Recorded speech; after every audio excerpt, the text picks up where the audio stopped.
চলুন আজ ব্যবসায়িক গবেষণার দুনিয়ায় ঢু মারা যাক। এর মূল ব্যাপারগুলো আমরা খুব সহজভাবে বোঝার চেষ্টা করব। আচ্ছা, চলুন শুরু করা যাক এমন একটা পরিস্থিতি দিয়ে যেটা প্রায় সব ব্যবসাকেই ফেস করতে হয়, আর সেটা হলো অজানা। আচ্ছা ভাবুন তো, যখন এরকম বড় বড় প্রশ্ন সামনে আসে তখন আসলে করার মতো কি থাকে? সাধারণত দুটো রাস্তা খোলা থাকে। একটা রাস্তা হলো নিজের মন যা বলছে বা যা মনে হচ্ছে সেটার উপর ভরসা করা, মানে পুরোটাই অনুমান আর ধারণার উপর চলা। আর দ্বিতীয় রাস্তাটা হলো অনুমানের ওপর ভরসা না করে একটা সিস্টেম মেনে আসল সত্যিটা খুঁজে বের করা।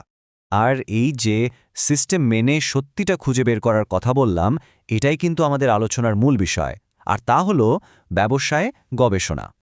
তো ব্যবসায় গবেষণা জিনিসটা আসলে কি? একদম সহজ করে বললে এটা হলো একটা গোছানো নিরপেক্ষ পদ্ধতি। এর কাজ হলো যে কোনো সিদ্ধান্ত নেওয়ার প্রক্রিয়াটাকে আরও উন্নত করা। কিভাবে? অনিশ্চয়তাকে তথ্যে পরিণত করে। মানে এটা এমন একটা প্রসেস যা শুরু হয় একটা প্রশ্ন দিয়ে আর শেষ হয় একটা ঠোস ডেটা নির্ভর উত্তরে গিয়ে। ফলে সিদ্ধান্তগুলো অনেক বেশি আত্মবিশ্বাসের সাথে নেওয়া যায়। এখন প্রশ্ন হলো, এই যে পুরো প্রক্রিয়াটার কথা আমরা শুনছি, এটা আজকের এই জটিল পৃথিবীতে একটা ব্যবসাকে সফল হতে ঠিক কিভাবে সাহায্য করে? আচ্ছা, চলুন দেখি ব্যবসায় গবেষণা ঠিক কোথায় কাজ করে। একটা ব্যবসাকে ভাবুন একটা জাহাজের মতো। এর ভেতরে কিছু জিনিস আছে যা ক্যাপ্টেন কন্ট্রোল করতে পারে, আবার বাইরে সমুদ্রের ঢেউ, ঝড় এগুলো পারে না। ব্যবসায় গবেষণা ঠিক এই দুটোর মাঝখানে একটা সেতুর মতো কাজ করে, একেবারে ব্যবসার ইকোসিস্টেমের কেন্দ্রে। প্রথমত, এটা সেই সব বিষয়ে ঠিকঠাক সিদ্ধান্ত নিতে সাহায্য করে যেগুলো একটা ব্যবসার নিজের হাতে থাকে।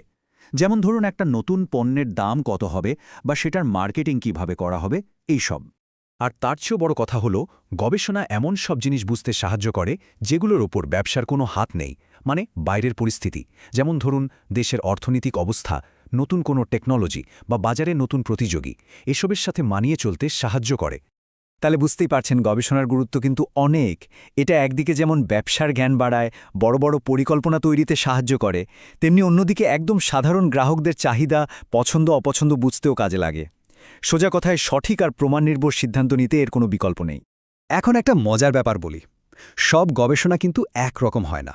এটাকে একটা টুল বক্সের মতো ভাবতে পারেন। স্ক্রু লাগানোর জন্য যেমন হাতুড়ি ব্যবহার করা যায় না, ঠিক তেমনি এক এক ধরনের সমস্যার জন্য এক এক ধরনের গবেষণা পদ্ধতি ব্যবহার করতে হয়। মূলত উদ্দেশ্য অনুযায়ী গবেষণাকে ৩ ভাগে ভাগ করা যায়। প্রথমটা হলো এক্সপ্লোরেটরি বা অনুসন্ধানী, যখন আমরা কোনো সমস্যা সম্পর্কে প্রাথমিক ধারণা নিতে চাই। দ্বিতীয়টা ডেসক্রিপটিভ বা বর্ণনামূলক, যা কোনো পরিস্থিতি বা গোষ্ঠীর বৈশিষ্ট্য তুলে ধরে। আর তৃতীয়টা হলো এক্সপ্ল্যানেটরি বা ব্যাখ্যামূলক, যেটা কোনো ঘটনার পেছনের আসল কারণটা ব্যাখ্যা করে। যেমন ধরুন, ওই যে বর্ণনামূলক গবেষণার কথা বললাম, ওটার মূল কাজ হলো কে, কি, কখন, কোথায় এই প্রশ্নগুলোর উত্তর খোঁজা। মানে যা ঘটছে সেটার একটা পরিষ্কার ছবি তুলে ধরা। আর ডেটা সংগ্রহের পদ্ধতির ওপর ভিত্তি করে গবেষণাকে আরও দুটো বড় ভাগে ভাগ করা যায়। একটা হলো গুণগত বা কোয়ালিটেটিভ গবেষণা। এটা কেন প্রশ্নটার উত্তর খোঁজে, যেমন মানুষ কেন একটা নির্দিষ্ট ব্র্যান্ড পছন্দ করে। এখানে মানুষের মতামত, অনুভূতি এসব নিয়ে কাজ করা হয়। আর দ্বিতীয়টা হলো পরিমাণগত বা কোয়ান্টিটেটিভ গবেষণা। এটা সংখ্যা নিয়ে কাজ করে, যেমন কত শতাংশ মানুষ ওই ব্র্যান্ডটা কেনে। এখানে জরিপ, পরিসংখ্যান এসব ব্যবহার করা হয়।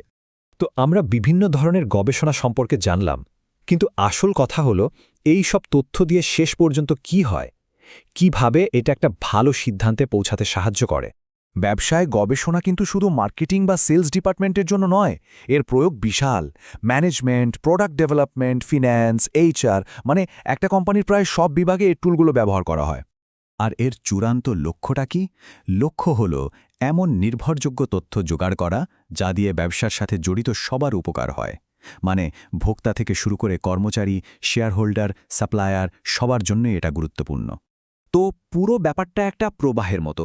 প্রথমে তথ্য সংগ্রহ করে সেটাকে মূল্যায়ন করা হয়, তারপর সেই তথ্যটা সঠিক মানুষের কাছে পৌঁছে দেওয়া হয় এবং সবশেষে সেই তথ্যের ভিত্তিতে সিদ্ধান্ত নেওয়া হয়। তার মানে গবেষণা এখানে কাঁচা ডেটা আর চূড়ান্ত সিদ্ধান্তের মধ্যে একটা সেতুর মতো কাজ করে। তাহলে শেষ পর্যন্ত প্রশ্নটা এটাই দাঁড়ায়, যে কোনো বড় সিদ্ধান্তের ভিত্তি কী হওয়া উচিত? নিছকই মনের ইচ্ছা বা অনুমান, নাকি হাতে কলমে পাওয়া নির্ভরযোগ্য তথ্য? এই শরীরে পরিবর্তনশীল বিশ্বে সঠিক তথ্যই কিন্তু হয়ে উঠতে পারে সবচেয়ে বড় শক্তি।